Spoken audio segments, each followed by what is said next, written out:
According to what standard, and how do you account for that standard in your solipsistic worldview? By my standard, which is completely compatible with solipsism. Right. Okay. But then why would you trust anything why would you trust your thoughts solipsistically? Because my thoughts are the only thing that exists, and there's nothing that could contradict them. That doesn't make them trustworthy. Well, it's impossible to contradict them, so there's no question of trust. I'm just saying they're the only possible thoughts. Just because you believe something is true, that doesn't mean that there's any kind of fact in that. If solipsism, then it's true if I say it is. I don't think that necessarily follows. Not all solipsistic models are like sort of divine gods or whatever, you know what I mean? Oh, I mean, if a solipsist is not like a divine god, what sense does that make? Because that would just mean there's other things. Yeah, I suppose you would just be like an atheist that doesn't know anything or something. Oh, that's not how I'd normally think of solipsism. I mean, like, is it possible that all of your beliefs are just completely, false? No. No? What beliefs do you reckon that you have that are true according to your solipsistic model? Well, I don't have a solipsistic model, but if you're asking, like, is there a belief that can't be false? Yeah, that stuff is contingent. Okay, but then how do you know what contingency means, seeing as you got that definition from, like, potentially a solipsistic search engine in which, could have been, flawed? Wait, are you asking about my position or my little solipsism game? Look, you're going to be a solipsist. You're just going to have to take my word for that. Okay, but on my account of solipsism, something's true if I say it is.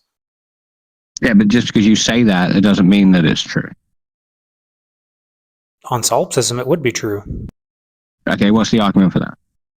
On solipsism, there's nothing but my mind. There's nothing that could contradict me. It doesn't mean that you're in control of things. You could just have a nature such that you're stuck with and maybe your solipsism, you don't even know that you are the ground of all being. So really, for everything you say is in virtue of I don't know. Well, there wouldn't be being on solipsism. Yeah, of course there would. There has to be at least some being and one being, right? For there to be anything being. Oh, I'm not sure that. What, like you're suggesting solipsism is like a Cartesian ego? No, I'm saying that on your model, whether you're, like you don't know if you're the ultimacy of reality or not. It's not my model. I'm playing a little game with you here. No, look, okay. Can you get out of solipsism on your model? Well, I mean, like solipsism, again, would just be to take me as the only thing that exists. Can you get out of that? There's no contradiction in it, no. You can't get out of it. So, like, I don't think that like logic can give you a list of things that exist, right? The list of things that exist has to come from something that isn't pure logic. So you can't get out of that? So there's not going to be a pure logical argument that there's only one thing that it exists. Can you get out of it? Which means there can't be an argument for solipsism. Can you get out of solipsism? I don't have to get out of it because there's no argument for it. I'm not saying you have to. I'm just asking if you can. Oh, yeah. Like, that's basically just getting out of it, right? I just, like, deny it.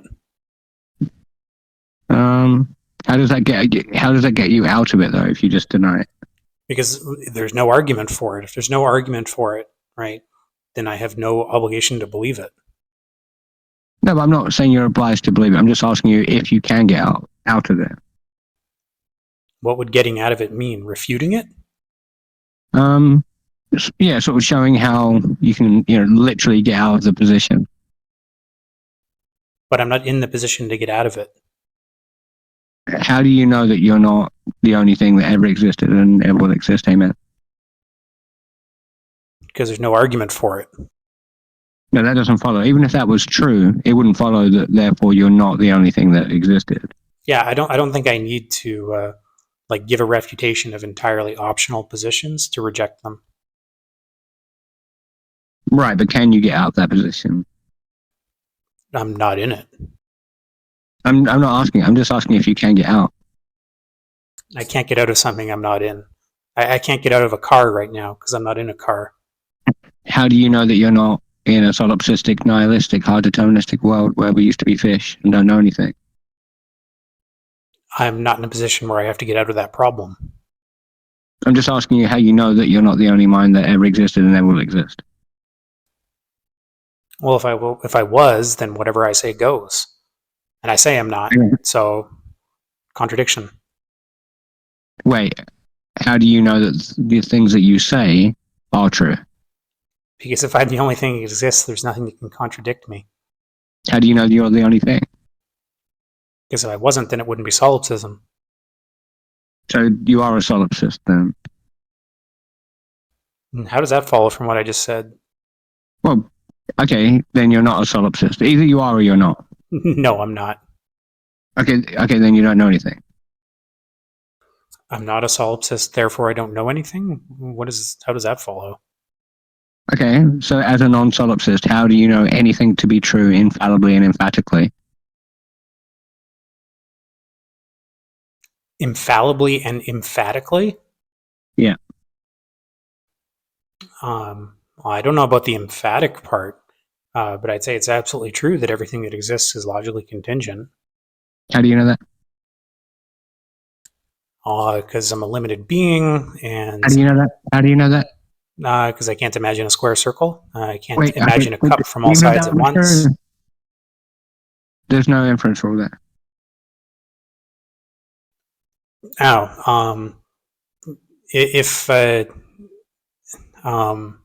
Well, what would the syllogism be for that? If I were unlimited, I would be able to have all thoughts. There are thoughts I cannot have, therefore I am limited. How do you know there are thoughts that you cannot have? Well, one, it's just that's just going to be like an immediate self-knowledge thing, right? I can't, like there are things that I can't imagine. Just a claim. So you're just going to make the claim again and somehow that's going to serve as a justification for the same claim that you're making. Yeah, there are things I can't imagine. That's just going to be like a ground floor thing. Okay, so like, And, why would and I I can believe give that? an explanation for why I can't imagine them. It's unreasonable. There's no rationale behind it. You're just saying it. And there's no rationale behind what? That I can't imagine things? Or there are things I can't imagine? Yeah. Because of the experience of my own mind. But that's not right. You're just saying, like, I can't because, hey, like, when I try, I can't. I mean, dude, like, how is that any kind of rationale? Why wouldn't it be? No, you're the one making the claim that it's reasonable. I'm saying there is no rationale there. You're just saying the same thing. So I'm either a limited being or I'm not, right? If I'm not a limited being, then things are true just because I say they are.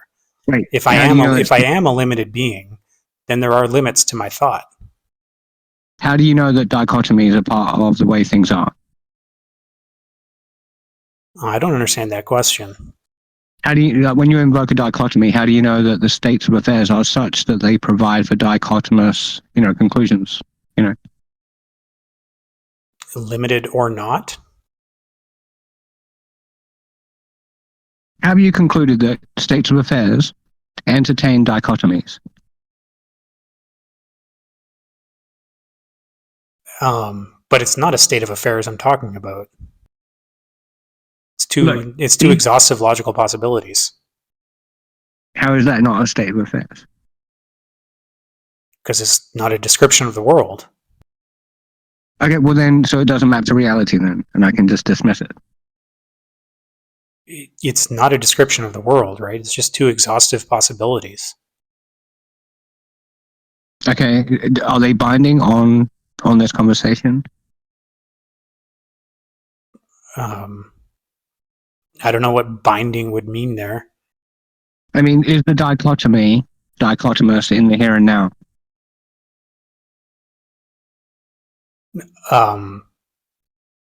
Yes. Okay, I don't know what question you think you're asking. Well, okay, what's providing for dichotomization on a grand universal scale? Well, it's not necessarily universal, right? And again, it's the limits of my thought. You're running up against limited being and run up against the limits of your thought. No, but the original claim is that there's certain thoughts that you can't imagine. And now you're saying because of the limits of your thought. You're just saying you're limited because you're limited. But that, what, dude, that's...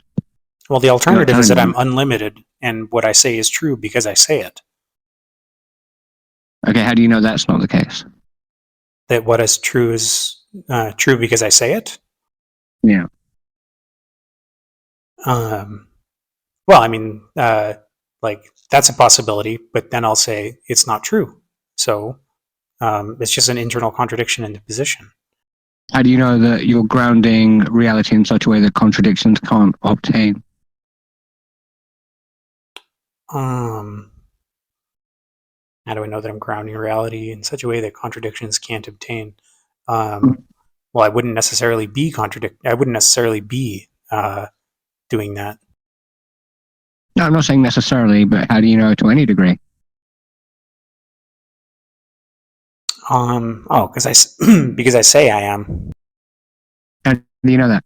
How do you, like, when you're invoking what you said in the past, how do you know those memories are indicative of anything? Because I say it's true. And Wait, if I'm a solipsist, what I say goes.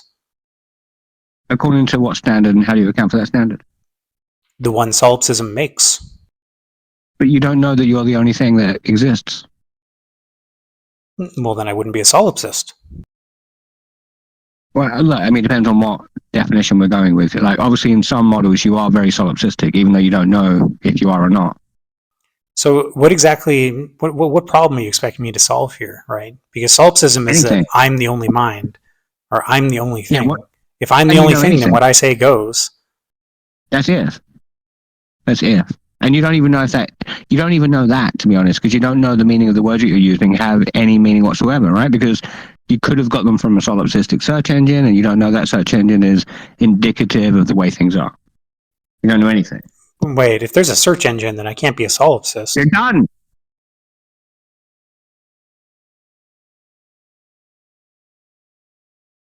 If there's a search engine, I can't be a solipsist. No, of course you could have a subconscious search engine that just is just such that within your very own nature deceives your consciousness into believing that the meaning of these words are indicative of the way things are, but in fact you're just wrong. Oh, well, then we're just back to saying what I say goes. But you don't know that you're the only mind. So are you positing solipsism, or are you positing possible solipsism? I'm saying you don't know anything. Are you positing solipsism, or are you positing possible solipsism? I'm just holding a mirror, and I'm showing you that you're a very solipsistic, nihilistic, hard deterministic, agnostic atheist that doesn't know anything to any degree. Solipsist in what sense? Solipsist in that it's possible, or solipsist in that I am? You believe that you could be a brain in a vat, and you don't know to any degree that you're not. Why would it say to any degree? Well, okay, how do you get... I agree, it's not possible to purely logic your way to a list of beings that exist, right? The list of beings that exist has to come from outside logic. You don't have... You can't get off of the 0.00000% justification, though, right? What kind of justification would you be looking for here? The only justification that you could have for that would be inductive or abductive. And again, there's no inductive or abductive argument for solipsism, right? And we're back to the point where I said in the beginning that there can't be an argument for it. And if there can't be an argument for it, it's a completely optional position. I mean, obviously, when we're talking like epistemological solipsism, the argument would be that you don't know anything. So obviously, you don't know that you're not the only mind. And what does know here mean? Yeah, like a justified true belief. And by true, we do not mean false. And presumably justified means something only an infinite mind can do.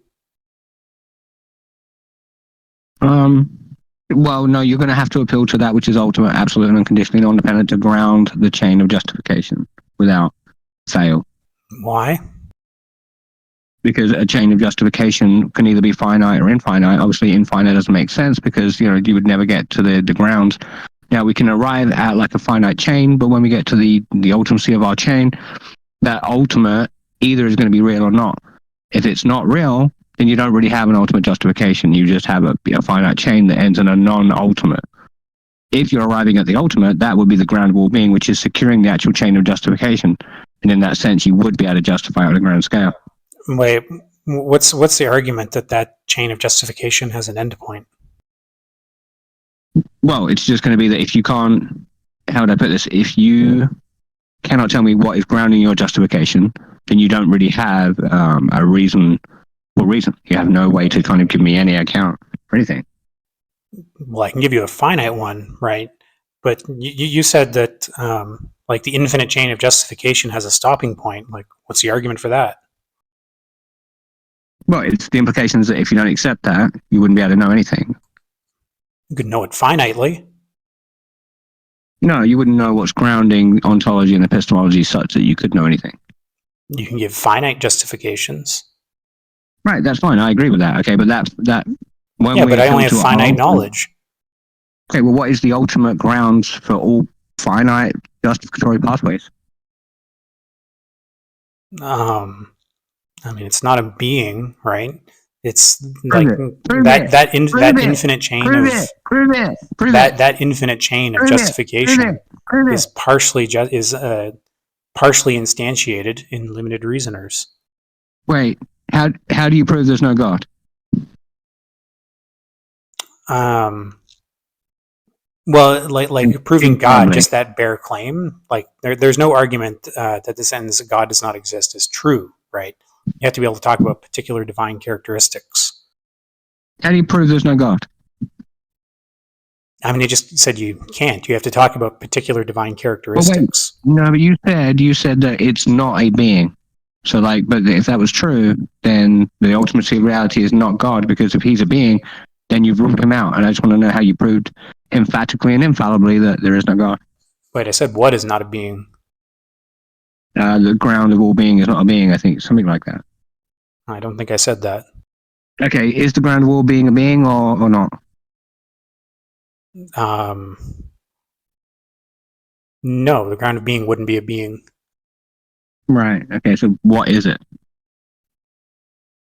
I don't think there is a necessary ground. So everything is dependent on nothing? Sort of thing. Yeah, everything's contingent.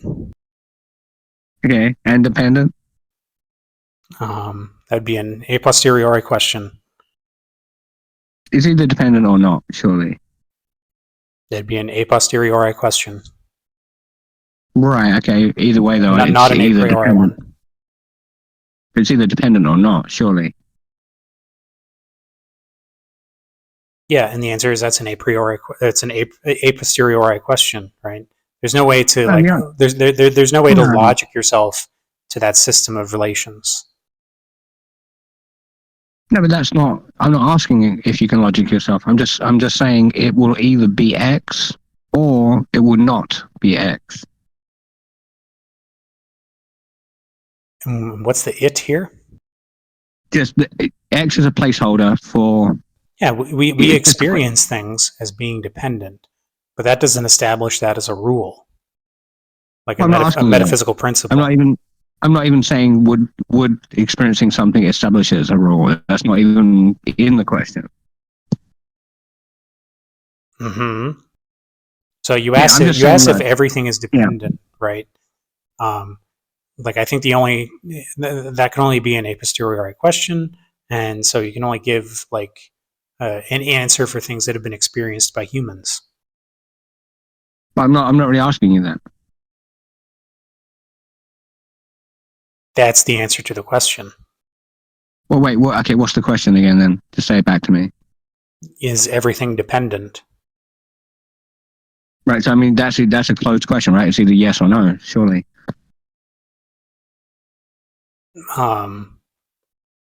Oh, so like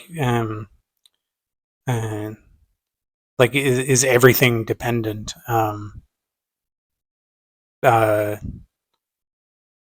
Yeah, no. I mean, that's asking, is there a dependency relation that holds universally? And I think that's an a posteriori question. And so you could only have like a partial answer to that, right?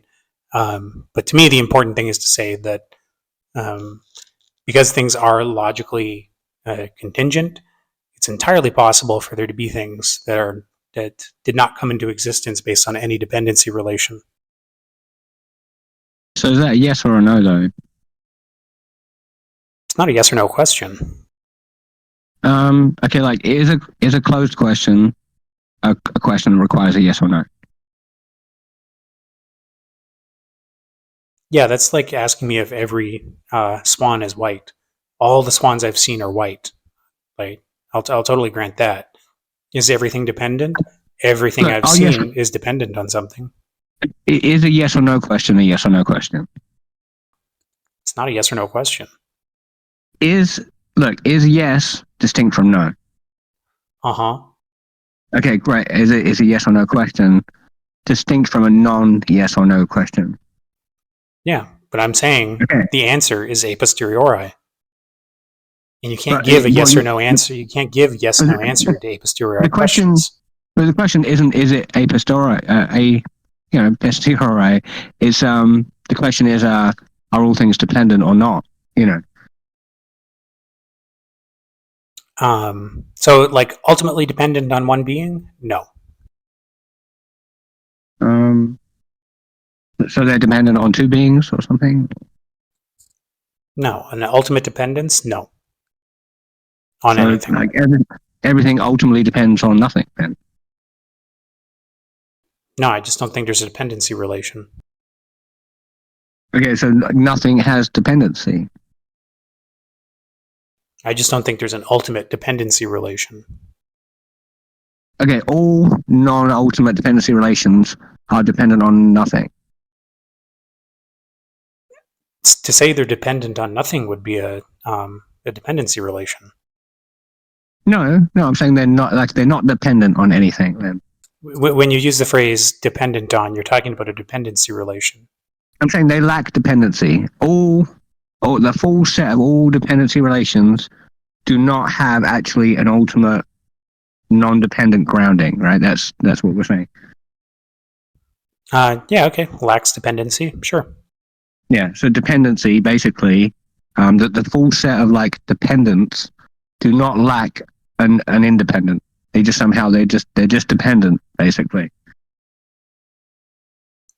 No, I said I denied the dependency relation. I'm not saying they're just dependent. You accept some things are dependent, so like you grant dependency relations, you're just saying, hey, the full set of dependent relations don't have an independent grounding somehow. No, I'm saying the dependency relation is not necessary. That's why it's a posteriori. Even if it's contingent, let's say we have a dependent contingent relation. That thing it's in of itself is not going to be able to self-ground, otherwise it wouldn't be contingent, right? Is that fair? Did you repeat that? Yeah, if we posit the dependent contingent state, it can't self-ground, otherwise it wouldn't be contingent, it would be necessary. Okay, sure. Right, and we can't have that because you don't want to allow something to be independent. So and if it's necessary, it will be independent. So in a way, like how do you have dependency relations without something that's grounding dependency on a grand universal scale? Oh, they can exist for no reason. Okay, well, is no reason something that is self-sustaining, self-securing, and able to account for all things? No, I would say those things only describe a being. Okay, so what is the ground of all things? Just no reason, or is there a reason? Ultimately, no reason, yes. Okay, then how does no reason account for everything? It doesn't. Nothing follows from no reason. But then how is it the ground of all things if nothing follows from it? I don't get it. Oh, yeah, no, it's not a ground that entails things, right? It's just that's what's like underneath the stuff that exists is no reason. Right. So we start out with this fundamental sort of universal no reason, and then from that everything else emerges. But I'm saying that sounds like a ground and a non-ground. Well, a ground would have entailments, right? Like a ground grounds particular things. Like no reason doesn't give an answer for particular things. It doesn't ground particular things. Well, then how can you posit it as the reason why particular things are the way they are then? It's precisely not the reason. There is no reason. Right, yeah, that's what I'm saying. You're positing the lack of reason as the reason why things are the way they are. No, the lack of reason is not a reason. Yeah, I'm not saying like non-reason is reason. I'm just saying that like when I ask you what's the reason why all things are the way they are, you say no reason. You posit it like it's a thing that's going to explain it. You know. No, it doesn't explain it. Okay, well then what does explain it then? Well, when I say no reason, I say like there is no ultimate explanation. There is no reason why things are the way they are, or why things exist, or why things exist the way they do. When you have to No prove ultimate that reason, God doesn't exist, you'd have to prove there's no God then. I would just have to prove there's no logically necessary being. No, you'd have to prove there's no God at all. If you're going to claim that there's no reason for anything, why it is the way it is, you have to prove like Brahman is not real, you know? I don't have to prove that some set of divine characteristics doesn't exist, right? It's just that one characteristic of logical necessity that I would have to disprove. Can you prove that logic would even exist without God? Yeah. So Non-contradiction, anyways. Look, can you prove that logic could even exist without God? Non-contradiction would exist, yeah. No, you don't go and say, do you know that God is not grounding that? Is it grounded by a necessary being? No. No, I'm saying, do you know that God is not grounding logic right now?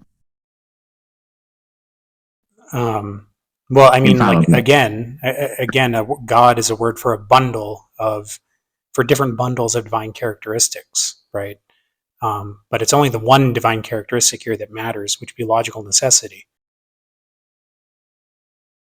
Well, I've posited logical necessity, but what I have asked you is look, logic is either going to be physical or metaphysical, okay? But no one's ever been able to like measure, logic. So I'm going to say that it's metaphysical. Now, if it's metaphysical, you're going to have to be able to account for it on a grand universal scale with something that is not physical. You're going to have to account for it within the realm of metaphysics in reference to that which is ultimate. Yeah, it's a condition of contingent things. Okay, well, what is grounding all contingency? Nothing. You're like, wait, how does nothing do that, though? It doesn't. Well, then how is it doing it, then? There is no thing that grounds it. Yeah, that's what I'm asking you. How is it managing to do it? Like, so look, we can get past the semantic thing, right? That my claim is that events can take place in the absence of an antecedent sufficient condition. Right, yeah. So we don't need to use the word nothing because that's tripping us up. Because you keep talking about nothing as if it's something. Rogan, you guys both agree on that point, by the way. Well, I think you'd say that God is always a sufficient condition. But it proceeds from something. It's sufficient in and of itself. So there's no burden of proof that you have to take on because he holds the same burden of proof. No, I don't care about burden of proof. I'm okay either way. No, I'm just saying it's the same argument. You guys are just going in circles on the same thing. So, like, you understand, I don't need to use the word nothing to describe my position. And in fact, I'd prefer not to because it gets us into this kind of semantic disagreement. The thing that is grounding all things will either be a thing or it will not be a thing. If it's not a thing, then it would be nothing, right? Surely. Yeah, the grounding relation doesn't exist. So you're saying that there's no such thing as dependencies, contingencies, derivative states whatsoever now? No, that's not what I said at all. I said an ultimate grounding relation does not exist. Okay, so you're saying the full set of dependencies don't have like an independent source? No, they don't. Right, so you have a set of dependencies that depend on nothing, but then how does nothing do that? Yeah, so we're back to this semantic disagreement where you're turning nothing into something, right? So, like when I use the word nothing, I just mean the absence of an antecedent sufficient condition. And the absence of an antecedent sufficient condition can't be a sufficient condition. So what is the sufficient condition then? There isn't one. Well, you just said that what you have is insufficient. But then that doesn't mean that there is no... Look, how can you have a condition without sufficiency for the condition? Because it can exist in the absence of an antecedent sufficient condition. No, but what we're saying, look, you couldn't have the condition if there wasn't sufficiency for that condition. Even if there was no antecedent condition. You'd have to have sufficiency, would have to be a condition for the ability to have a condition, right? There must be sufficiency to have something. Wait, could you repeat that? Like, if there was insufficiency to have a condition at all, there wouldn't be a condition because there would be insufficiency for that condition. The fact that there's any condition means that there's at least sufficiency as a precondition for that condition. No. Do you have a rebuttal? Yeah, no, there's no logical contradiction in there's no logical contradiction in a contingent relation appearing in the absence of a previous condition. The contradiction is that in order to have something, there must be sufficiency. If there was insufficiency, there was not sufficiency, we wouldn't be able to have it, because to have a state of affairs means that there's sufficiency for that state. Just means we're almost talking about possibility in a sense. That's not a contradiction in my claim. You're saying it contradicts the principle of sufficient reason, which I deny. So I'm not contradicting myself. I'm not even talking about the principle of sufficient reason. I'm just saying. You're saying I'm contradicting the PSR, which is fine. It's true. I am. Could you fill up at a gas station if there was insufficient fuel to do so? No. Okay, because sufficiency is required to have the state in which that sufficiency obtains. Yeah, there are contingent sufficient relations, of course. I'm not denying that. Right. We were talking about the ultimate one. Right. So ultimately, on the grand scale, either there would be sufficiency for states, or there will not be sufficiency for states. Yeah, and there's not. Then you wouldn't have states, because just like you couldn't have the petrol if it's insufficient fuel, you couldn't have the states if there's insufficient condition. Yeah, that's the principle of sufficient reason you're talking about, and I agree. I'm contradicting that, but I don't believe in it, so I'm not contradicting myself. Look, you on the one hand, you want to say that you can't have fuel if there's insufficiency for it, but you want to say you can have all things if there's insufficiency for that. Yeah, I can't use fuel to fill my tank if there's no fuel. Right. How do you have states of affairs if there's not sufficiency for them? Individual contingent states of affairs? You're talking about something within the conjunction of contingent facts? I'm saying that anything that is, because there must be... You're talking about stuff within the set of contingent facts. I'm saying that things will either be sufficient, there will either be sufficiency for any state or there won't. If there's not, you couldn't have the state. You're saying you've got the state with an insufficient backup. Yeah, those relations can exist in a contingent way. What's the sufficiency for them? For the set? Nothing. There is no sufficient condition. How does it do that? How does what do what? How does nothing provide sufficiency for the set of particulars? It doesn't. Then how do we have the states then? So nothing is not a thing that does stuff, right? When you talk about nothing in that way, you're talking about it as a sufficient condition. Which is why I said we should drop the word nothing, right? And talk about the absence of sufficient conditions. The absence, how do we have any conditions? The absence of a sufficient condition can't be a sufficient condition. How can we have a condition if there's not sufficiency for that state to be? Well, if it's if it's within the set of contingent relations, then yeah, it's going to have then it's going to be related to something else. But that doesn't hold for the entire set. Is there something providing sufficiency? I don't know why you keep asking the same question over and over. Either there will be or there won't be. And haven't I answered this question multiple times? What was the answer again? For the complete set, no, there's nothing. So you have the actual states of affairs and you don't have, there's nothing sufficient to secure them. Yes, there's no contradiction in that. I mean, look, you're saying that, like, okay, is it a contradiction to fill up at the gas station when there's insufficient fuel? Is that a contradiction? You could phrase it as a contradiction, yeah. The way you've just phrased it, I don't think Right. so. If you had states of affairs and you didn't have sufficient condition for those states, would that be a contradiction? No. Why not? But how come, why was it with the fuel? I don't... Oh, wait, sorry. What did you say? If you had states of affairs, but there was no sufficiency for those states, but you had them anyway. Would that be a contradiction? Oh, yeah, no. No? Of course not. What's the contradiction supposed to be? Well, I just like it. It's like the same exact form, and we just all we did is we switched out the insufficient fuel, and we had it, versus like insufficient states, and we had them.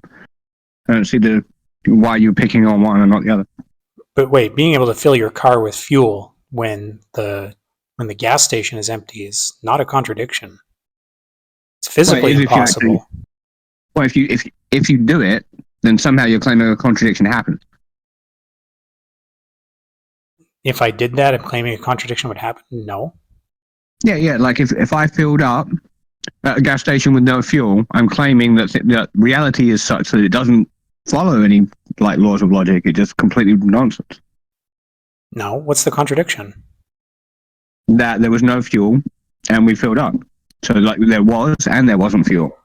No, there wasn't fuel in the gas station. Yeah, and then we filled up at that gas station where there was no fuel. So what we're describing is a physical impossibility, right? But if events can take place in the absence of an antecedent sufficient condition, like if that's logically possible, then it's logically possible for the gas to just be in the gas line. When you say it's possible, you're saying that there's some sufficient backing for it to occur. No, I mean, it's logically possible. There's no contradiction in it. You're saying that because there's no contradiction, that would be sufficient in order for those states of affairs to potentially fold out in a logical manner. Because there's no contradiction, therefore a non-contradictory event can take place? Yes. Uh-huh. Right, okay, then you are talking about sufficiency. You're saying that the reality is such that, and the laws of logic seemingly are binding enough that states of affairs can fold out in this way. That there's, reality provides sufficiently for these things to occur. Well, I mean, no, a sufficient condition has entailments, right? There's no entailments from logical contingency. There's no particular entailments for what will take place. So it can't explain the particular things that take place. Why would you invoke it to explain things if it can't explain things? But I didn't invoke there was an entailment from logical contingency to the event actually taking place. I just said it's non-contradictory that the event take place. It's like, look, things don't happen because they're non-contradictory. No. So sometimes a non-contradictory event taking place isn't explained by the fact that it's non-contradictory. Do you believe a contradiction can occur in reality? Contradictory objects can't exist, no. Right, okay. Then how could you have states of affairs if there wasn't sufficiency for the states? What does that have to do with non-contradiction, right? Like a stable universe is not contradictory. Look, imagine a singularity did not have what was sufficient in order to expand. It wouldn't expand. You're claiming that we can have states of affairs without the sufficiency for those states. It may not be physically possible, but it's logically possible. Like, dude, I mean, look, the contradiction would be that we have a state in which requires sufficiency for the state, and you're claiming that we don't have sufficiency. That's a contradiction. But I denied the PSR a long time ago. We're not even really talking about the principle of sufficient reason here. We're just talking about sufficiency simplicitor in order for any state whatsoever. Yeah, but you're using it as a principle. Well, I mean, so are you. We're No, I'm not. I'm specifically denying it. So you can have something. Okay, then you have to. If you're denying it, then you can fill up at the gas station that has no petrol. There's no contradiction in it. Do you believe that you can fill up at a petrol station that has no gas? It's not physically possible, right? Right. Okay. So that means that there couldn't be an inductive argument for that event taking place. If you were to fill up at an empty fuel, petrol station, you would be claiming that a contradiction occurred. No. How so? Yeah, what's the P and not P? The P is that there's no fuel. Wait, no fuel at all anywhere? Because the fuel would just have to be. The fuel would just have to be in the gas line. No, I mean, like this. We're not changing it. We're saying there's no fuel at that station, and then we go and fill up at that station. The contradiction is that we got fuel, and there was none. There was fuel, and there was no fuel. No fuel where and when exactly? No fuel when you arrive. No fuel in the gas station, in the tanks beneath the ground. There's no fuel. For while the paradigm is holding, there is no fuel in existence. We pull up at a gas station, and we fill up. And we're just positing that no fuel happens to appear. No, there is no fuel in existence. This is just like simpliciter, throughout all time and space. But we fill up anyway. That we would have to be claiming. And by hypothesis, no fuel appears. No, where this is the contradiction, that the fuel, we fill up even though there is no fuel. That's the contradiction. Yeah, if no fuel appears, it wouldn't be possible to fill up. Yeah. No, the contradiction is that there is no fuel and we filled up and drove off. Yeah, okay. Assuming no fuel appears, yeah, that would be impossible. But if it happened, then we're claiming that the impossible is possible, which is a contradiction. Yeah, no, it wouldn't be possible if no fuel appeared and if there was no fuel in the past and there's no fuel in the present, then there is nothing that can act as fuel. Right. Sure. Yeah, so you're just assuming that there are no contradictions, but if we filled up, wait, no contradiction in what? You're assuming that reality functions such that you cannot have a true contradiction expressed in reality in the third dimension. Yeah, objects can't be contradictory. Right, that's the claim. But in this scenario, we would have actually filled up with fuel that doesn't exist. So there would be a contradiction, and you haven't refuted that that's possible. No, in your what? Example, if I say contradictions, like contradictory objects are impossible, contradictory events are impossible, or rather, like to say that it's logically impossible is just to say that it's logically impossible, right? Yeah, but I'm saying events in the absence of sufficient condition are possible. It's just in this case, the event we're talking about would have to be like fuel appearing out of nowhere. No, can you prove to me that you can't have a dialethic third dimension? No, I can't. I don't have any refutation of dialetheism or paraconsistent logic or anything like that. Right. So? Then you're done. Then I'm done because I have no refutation of dialetheism? Yeah. Dialetheism is not the claim that contradictory objects exist. No, it's just the claim that you can have a true contradiction, but a true contradiction, if it's true, under most models would mean that there's a fact of the matter in which there is actually a contradictory state of affairs for that state to be truly contradictory. Right, so my claim is that contradictory objects can't exist. That doesn't conflict with dialetheism or paraconsistent logic. Yeah, it wouldn't be a contradiction under the paraconsistent logic that allows for dialethic propositions. Yeah, I'm just saying there can't be a contradictory object of experience. And typically those who use paraconsistent logics say that it's not like you replace classical logic with a paraconsistent logic. They say that the paraconsistent logic is a tool that's applied to certain concepts that because of language are just necessarily fuzzy.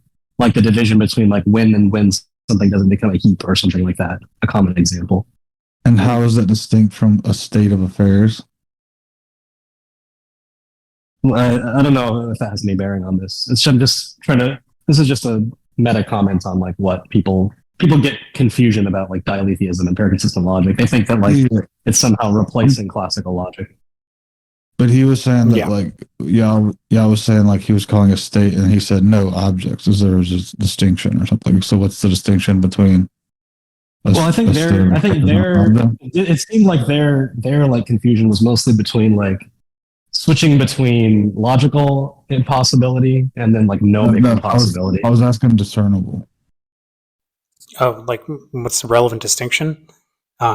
Because like my claim about contradiction is like way more narrow than like dialetheism or paraconsistent logic.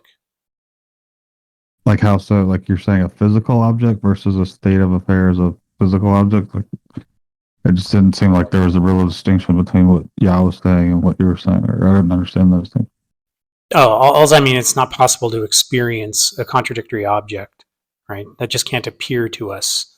That doesn't mean that we can't, like that doesn't mean that we can't, like come up with a dialethic system of logic. Yeah, but he was saying like a state of affairs that expresses in the world, and then you said no. Well, presumably, a state of the world, the state affairs of the world would be made up of objects. Right. That's why it didn't seem like there was a real distinction, and how he was expressing it, and you were expressing. That's what confusing.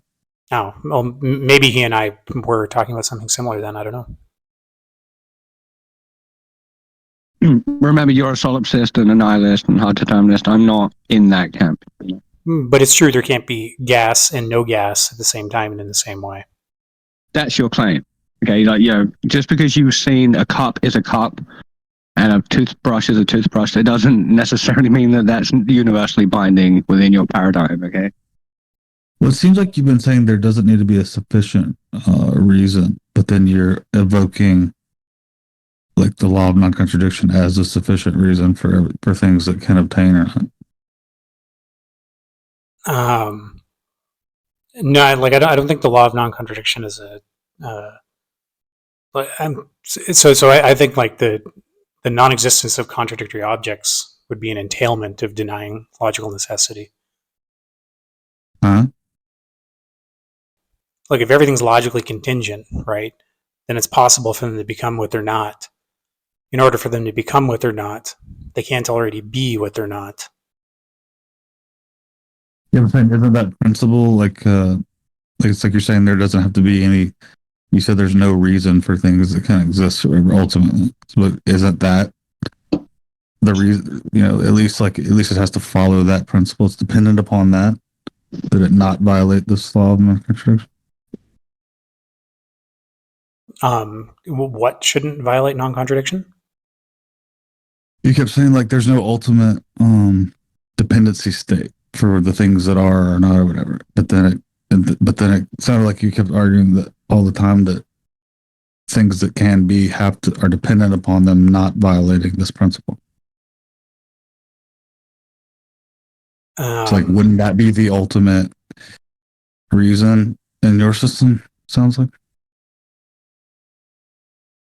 Well, if it's a reason, like contingency can't be a reason for like particular states of affairs. Nothing follows from logical contingency.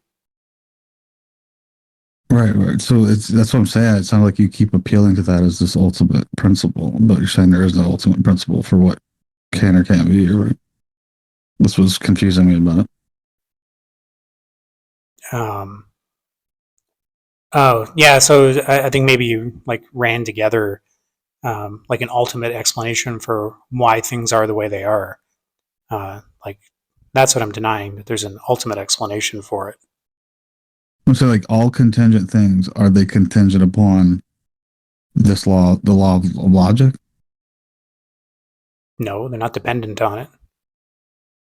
Okay, then so why couldn't you have things that are logically it's not dependency as in a explanatory relation. No.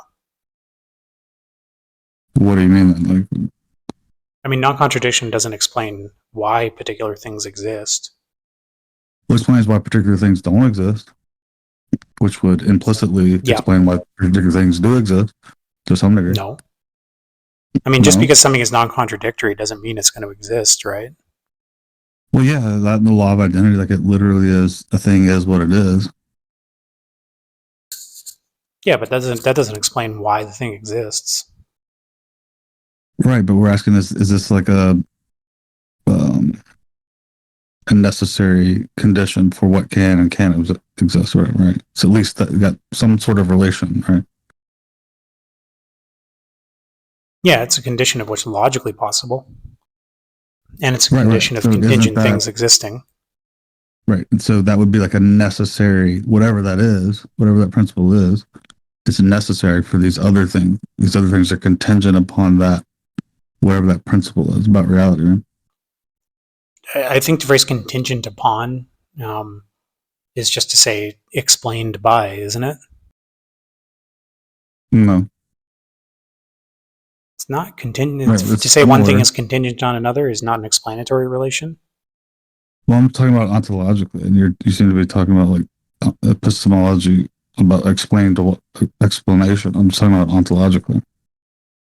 No, I mean ontologically too. Like the What do you dependency mean relation is an explain? ontological relation. What do you mean explain by? It sounds epistemological. I mean, X exists, and that entails that Y exists. Right. But how And does if, that and if X answer ceases to the- exist, then Y will cease to exist. Isn't that just the dependency relation? It seems like you're saying that it seems like you're saying that dependency exists and doesn't exist at the same time. Dependency relations exist contingently. They don't have to. Does like the experienced reality depend upon non-violation of these logical laws?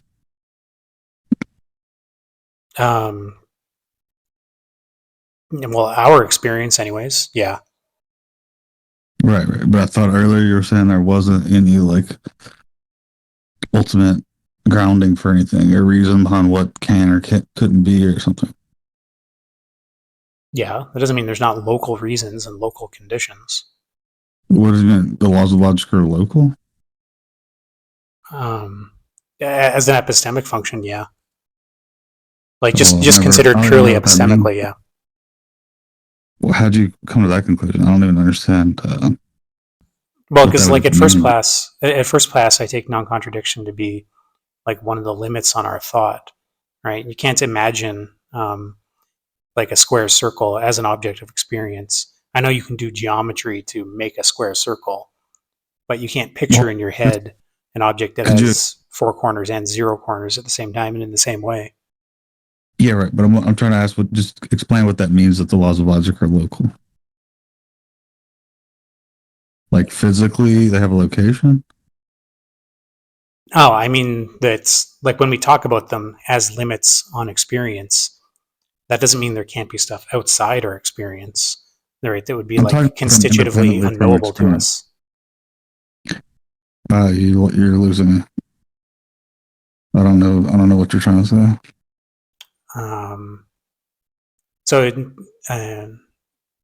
the claim I make about non-contradiction being a limit on thought, like you track that you can't imagine certain things, right?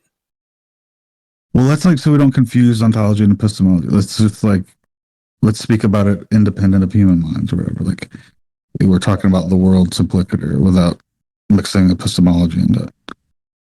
Like, Yeah, if you are minus saying out human the laws minds, of they're still logic- not going to be contradictory objects. Right, right. But what do you mean to say that they're local then? I said epistemically, like Oh yeah, okay. related to our thought. Yeah, it's like we keep drifting back into epistemology. I'm trying to like ask these questions like purely ontologically.